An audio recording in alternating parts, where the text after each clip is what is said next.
All right, guys, it's Dave Dean back again with another review. And in this, we're going to be taking a look at the YMOO DS400. All right. So pretty much your standard box here. Has some of the specs and whatnot on the back. As you can see, it uses probably the most popular DAC now in budget pieces, the ES9038Q2M, right? So let's get to the unboxing of this thing.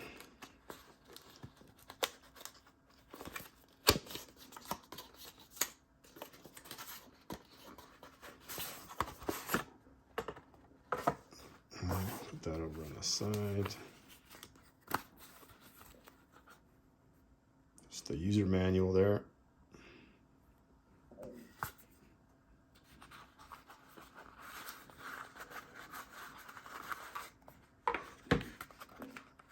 And in here we're going to have our power cords. I believe it's going to be two of the exact same ones, right?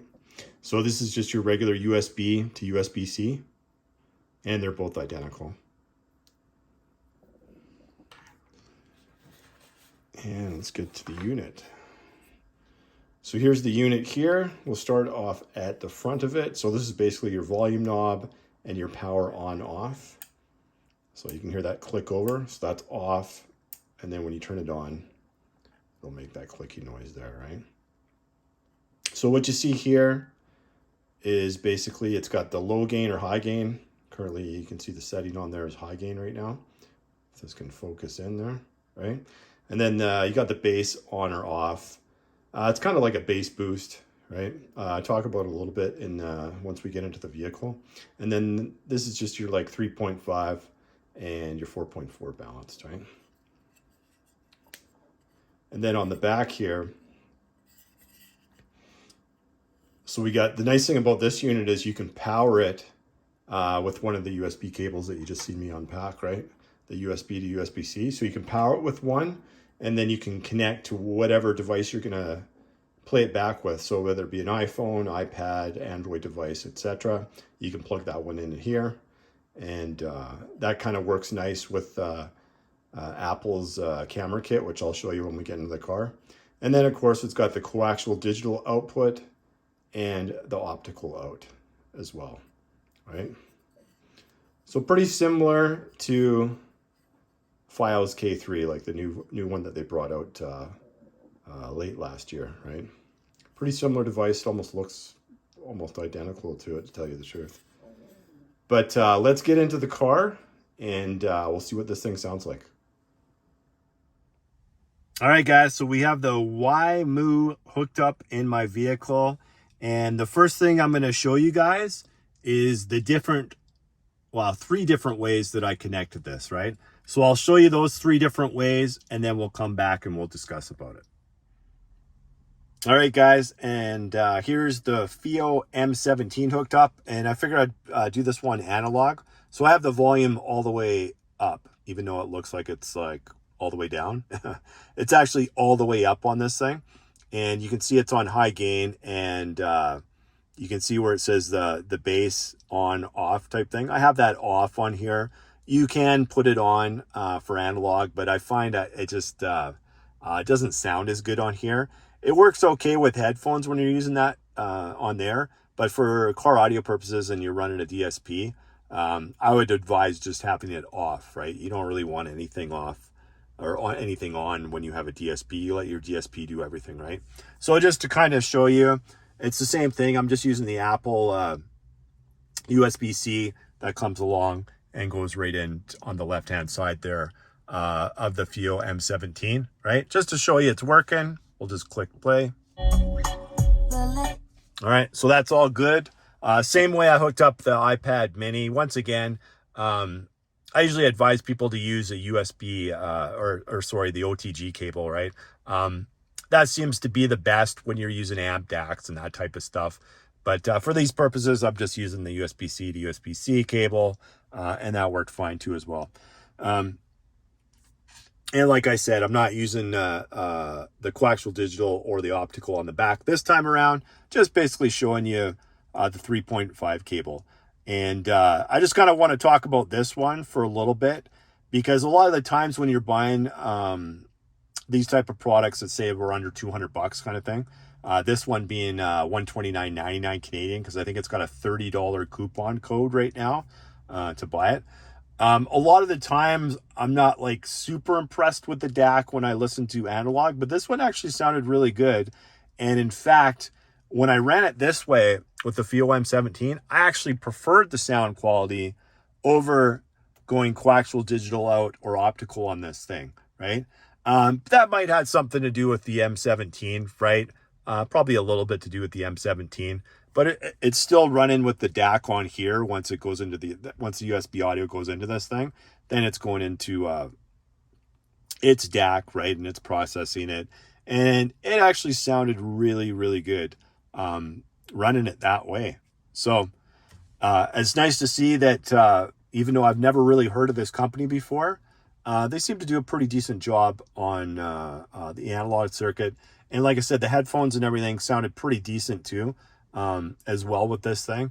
Running it, basically, obviously you have to plug your headphones in either balanced. Balance is obviously the preferred method on here, but it still sounded decent through the 3.5 too as well. But the majority of the people that are going to use this with headphones, you're going to use the balanced like you would with pretty much every product, right? But I just wanted to let you guys know that. All right, guys, so we have the YMOO hooked up in my system, and right now it's currently hooked up to the iPhone 13 Pro Max. I'm going to show you the other two devices hooked up to, which is my iPad Mini 6 and my FIO M17. But for right now, this is basically how you would hook your iPhone up to it. So I got Apple's camera adapter here that you've seen in probably multiple videos that I did for reviews, right? And they actually give you two cords. They're identical. They're both USB-C, USB to USB-C cables, right? So that one right here is identical. So basically that goes to the back of the unit, right? And that's on the left-hand side. You can see the cord there. Next to it, there's an empty spot. That would be your optical Toslink out if you were going to use one.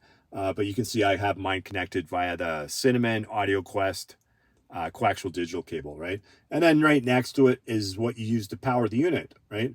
So you'll see on a lot of devices, they only have like the one USB-C or, you know, whatever they're using to hook it up. This one's nice because you can power it on the right-hand side with a USB-C to USB cable, right? That powers the unit. And then on the left-hand side, that's what you're going to plug into whatever device you're going to use it to play music, right? So in this instance, it's my iPhone 13 Pro Max. Just going to kind of demonstrate it's working, right? So hit play. Makes me want to make... All right. So obviously everything's good there. And basically, like I showed you the settings and everything on the back. Those are just like the cables that you would have it hooked up to on the back going out. And if you're going to use the DAC inside this, then you would obviously use a 3.5 to RCA cable that would be going into the Helix DSP Ultra or whatever DSP that you guys have, right? And then you'd actually use the volume knob on here, right?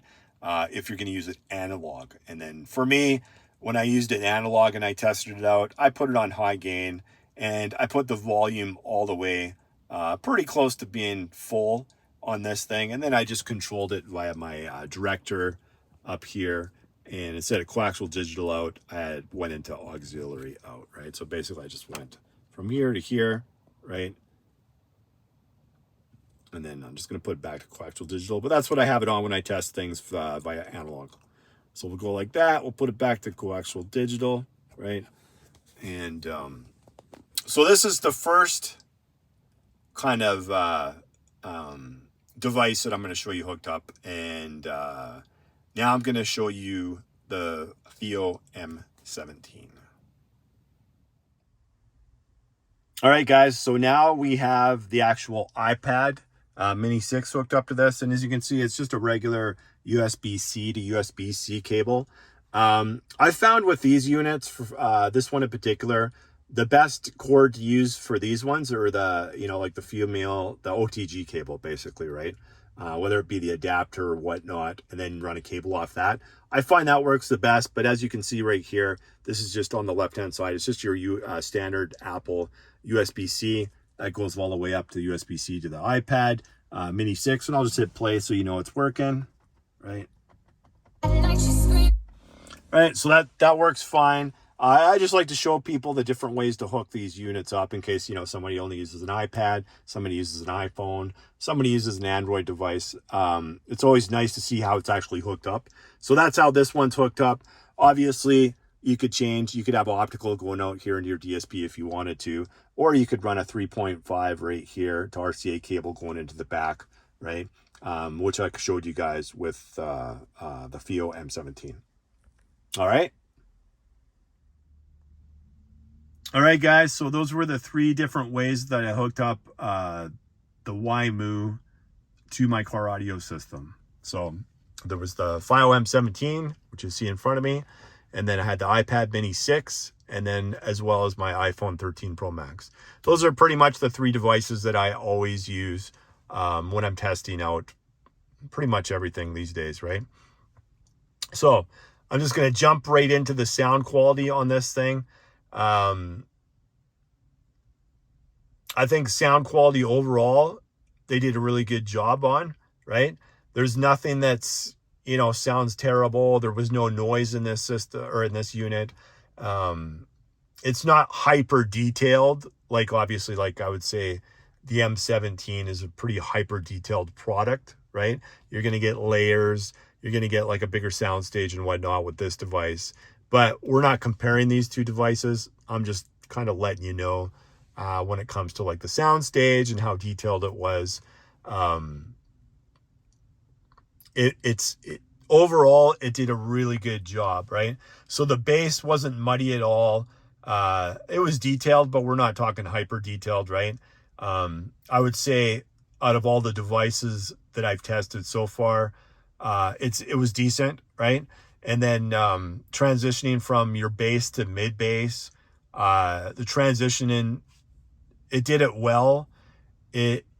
Once again, the bass and the mid bass, I'd say the mid bass is similar to how the bass responds, where it's not hyper detailed, but it sounds good. There's nothing that sounds bad or anything about the 2, about the bass or the mid bass. And then once you're going from mid bass to your mids, so your male vocals and your female vocals, I think that's where this product shines. I think they both sounded really good, right? No matter which device I tested it with, and regardless of if it was analog or optical or coaxial digital out, it still sounded really good in the vocal department. And I'd say that's probably the highlight of this device, right? Was that.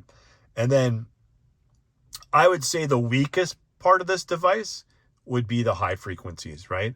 And it's not like they're bad or anything. They're good.